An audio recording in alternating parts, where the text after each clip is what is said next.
This month marks a year and a half since Russia invaded Ukraine in February of 2022. Since then, charities have delivered millions of dollars in aid to the Ukrainian people. Much of that help has come from individual donors, and in at least one case, it's being personally delivered. Ramy Inocencio has the story from Ukraine. A human chain to support Ukraine. Here's a heavy one. Boxes of medical supplies, bags of clothes, crutches for the war wounded, and 4 reconditioned ambulances organized by Lifelines Ukraine.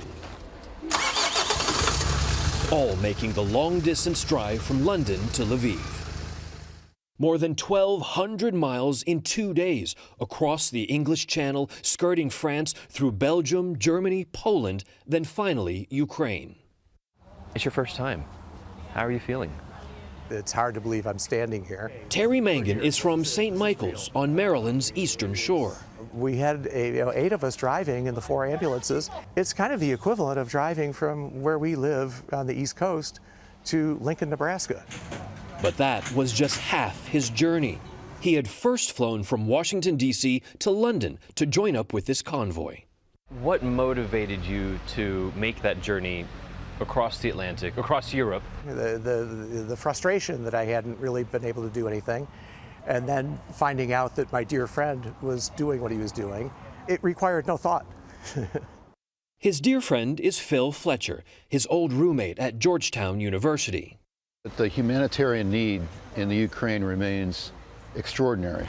With family and friends, they raised $20,000 through a GoFundMe site to buy and repair one of these British ambulances.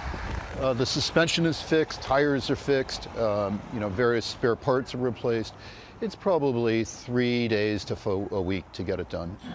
To replace those destroyed by Russia, and to meet the needs of more wounded in the war, soldiers and civilians. We rode further on with Mike Pitney from Lviv, east to the capital, Kyiv. They're doing such a professional job. He's been driving donated ambulances to Ukraine for 11 years, 77 vehicles since Russia invaded last year.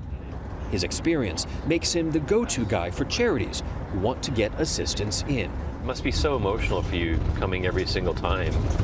You know, when you cross into Ukraine, you see the sign, Ukraini. What goes through your mind?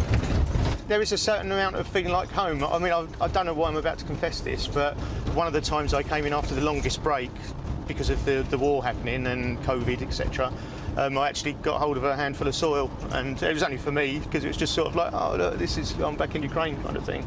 So yeah, that was quite an emotional time. What's your message to Americans who will be watching this?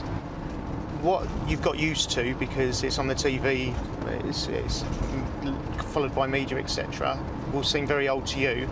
But to the person who's just had their house bombed and doesn't have a home, lost a family member, even just lost belongings, to them that can feel like their first day of their war.